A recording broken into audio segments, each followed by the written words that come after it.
Welcome guys to W Suits Industries. In this video, I'm going to walk you through on how to set up Kali Linux on your computer. Now you'll need an internet connection and you also need a browser. Now head over to your any browser that you have, and after opening the browser, search this on the search bar. You're gonna search Kali Linux download. So when you search Kali download, you're gonna have this link right here, Get Kali.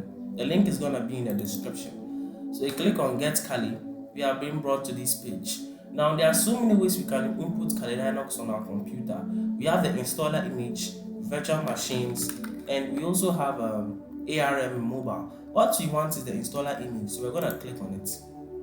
After clicking on it, we have the installer images right here. So there are basically two forms that you can download. You can download a normal Kali Linux, or you can download Kali Purple. They are basically the same thing, but the difference is that Kali Purple is a movement. So there are some other features in Kali Purple that Kali Blue doesn't have, but you can still have them. So for beginners, I'll say download the first one right here, the 4.1 gigabyte installer. So click on this download button and the download will start.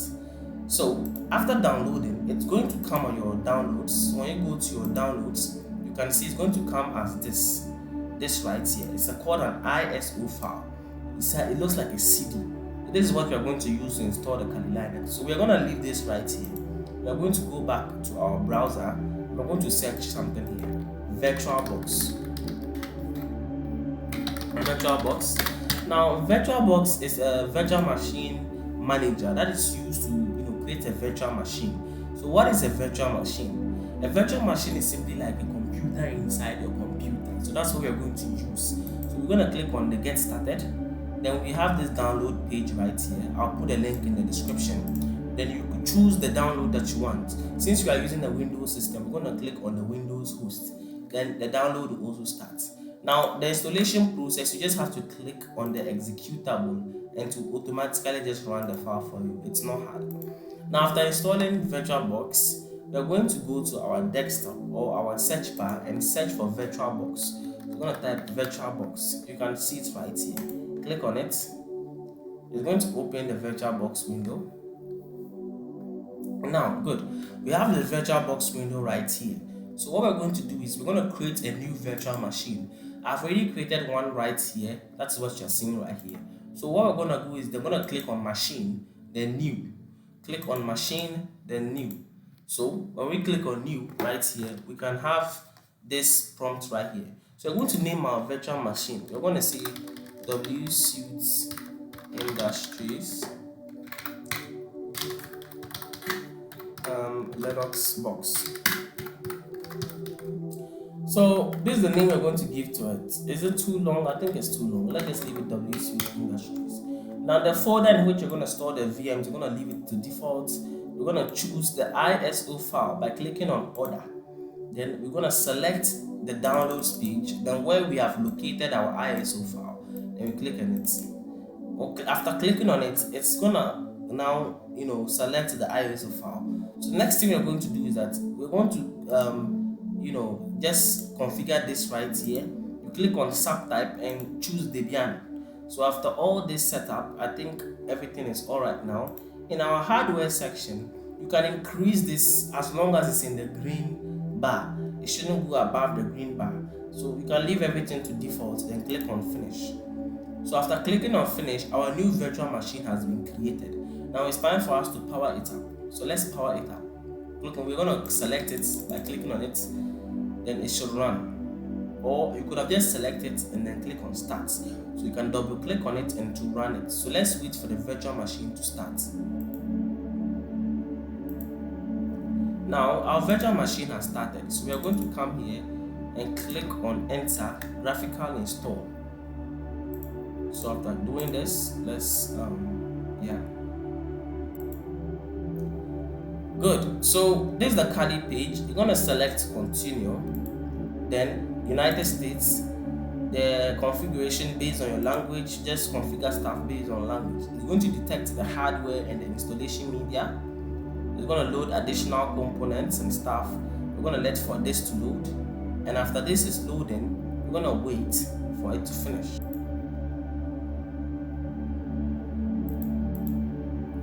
detecting network hardware and it's going to configure the network. It's waiting for a link lookout. Basically, steps are just normal things. It's going to run like this for some time, depending on your machine speed. Now, just to set up the host name, we're going to call this W Suits Industries, right? And we're going to click continue. Then the domain name, since you don't have a domain, just forget about it and click continue.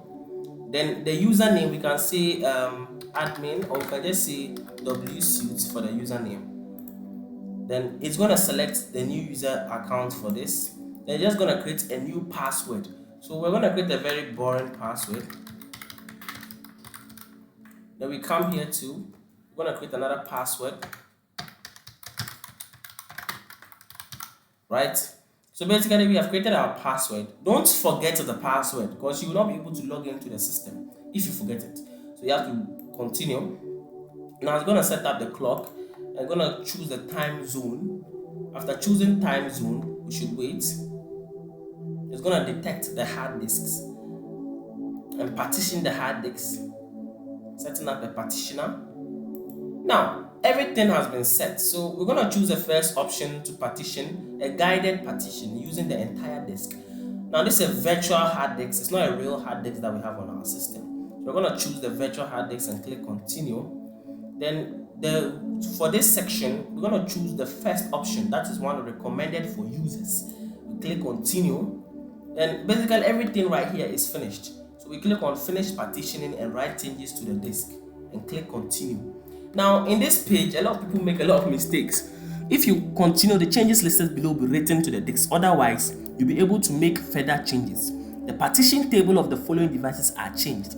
So you're going to click write changes to disk and click yes, then click continue. Now it's going to write the partitions and install the base system, that is the main system. This is where we are going to have the libraries and the tools and stuff installed. So now let's wait for this to finish. Sometimes it wastes time, sometimes it doesn't, so let's wait. Now after installing the base system, you're going to have this software selection. Leave everything to default, or if you want a desktop environment, you can choose Genome. But I like the best for XFIX, so I'm gonna leave everything to its defaults and click continue. Then it's gonna now install these softwares onto our system. This process is a little bit long, so go and grab your coffee. So the installation of the softwares are almost done. It's just configuring the applications that are going to be used in the Kali Linux. That is why you can see configuration right here. So let's wait for it to configure, then we move into the Kali Linux login page after this. So everything is kind of done, so let's wait for everything to complete. It's gonna wait for some time. Sometimes this happens depending on your computer speed. So after this, it's going to install the grab bootloader. That's a bootloader for Linux. So after installing the bootloader, it's gonna configure some other stuff and set up, then boom. Yes, so after this, it says that it seems that this new installation is the only operating system on this computer. If so, it should be safe to install the grab bootloader to your primary drive. So we're gonna click yes on this, then click continue. Then we're gonna choose the hard disk that we want to use. That's the virtual hard disk. Then it should install the grab bootloader on the virtual hard disk. But please note, when you are using an operating system like Windows and you are adding another operating system to the Windows, that means you are partitioning your hard disk to install another Kali Linux on your Windows. Don't install the grab bootloader directly on your hard disk. You can select no, and you will have to choose the bootloader when you have to go to your Linux box. I'll cover that in another video. And now let's focus on finishing the installation.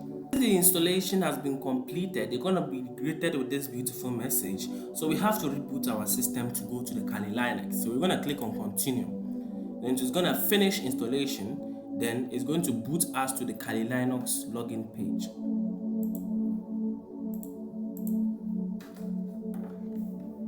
So as I said, it's using the grab bootloader. We're going to click on enter. Don't worry if you have this little box right here, it's going to come back to normal when you go to the full Kali Linux stuff.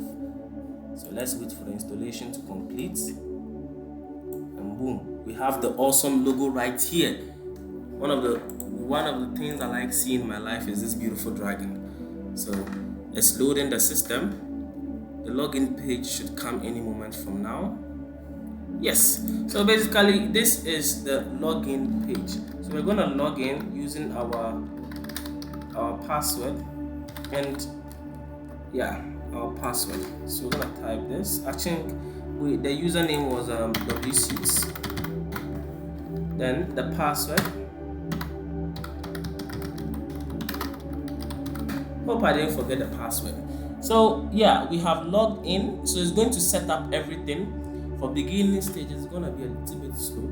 Everything will come any moment from now. So yes, we have installed Kali Linux on our virtual machine. We have the terminal right here where we can do our codings. You can even change the colors and stuff if you want to, if this is not suitable for you. So thanks for watching the video. Please don't forget to like, share and subscribe. Sudo power off. Then shut down. Goodbye.